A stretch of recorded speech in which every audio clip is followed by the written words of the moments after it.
బిస్మిల్లాహిర్రహ్మానిర్రహీం. 70 అర్-రబ్. అల్లాహ్ అర్-రబ్ అంటే ఆయన కేవలం సృష్టికర్తయే కాదు, పోషకుడు, రక్షకుడని అర్థం. తల్లిదండ్రులు తమ సంతానాన్ని పోషించడమే కాకుండా వారు ప్రమాదాలకు లోను కాకుండా అన్ని జాగ్రత్తలు తీసుకుంటూ ఉంటారు. అలాగే మనల్ని సృష్టించిన దేవుడు కూడా మనల్ని పోషిస్తూ మనకు తెలియకుండానే మన రక్షణకు కావలసిన అన్ని ఏర్పాట్లు చేశాడు.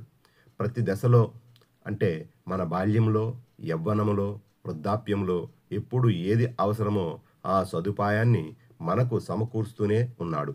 ఆ దేవుడు సదా మన సర్వతోముఖాభివృద్ధికి ఆయన తోడ్పడుతూనే ఉన్నాడు. మనిషి శారీరకంగా, మానసికంగా లేక సంపద రూపేణ ఎంత అభివృద్ధి చెందినా ఆధ్యాత్మికంగా కుంటుపడితే అన్ని చోట్ల అభివృద్ధి కుంటుపడినట్లే. జంతువులు కూడా మనలాగే శారీరకంగా ఎదుగుతూనే ఉంటాయి, కానీ మానసిక పరివర్తన, ఇంగిత జ్ఞానం వాటికి లేవు.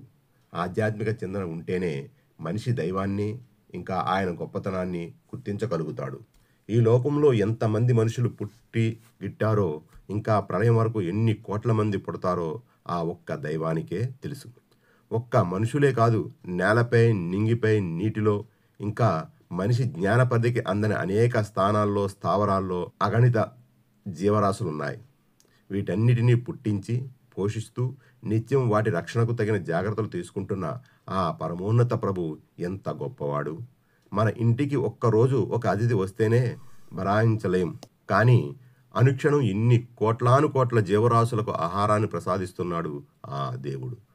తలంచుకుంటేనే బుర్ర స్తంభించిపోతుంది. అలాంటి సృష్టికర్తను కాదని మనిషి ఎవరిని ఆరాధిస్తున్నాడు?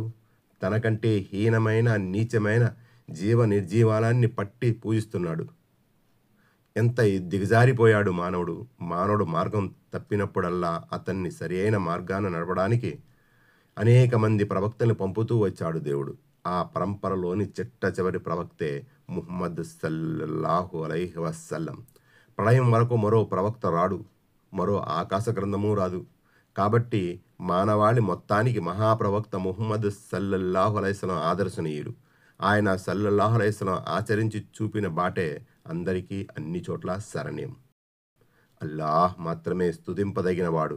ఆయన సకల లోకాలకు ప్రభు, అనంత కరుణామయుడు, అపార కృపాశీలుడు, ప్రతిఫల దినానికి స్వామి. దివ్య ఖురాన్ 1:1-3.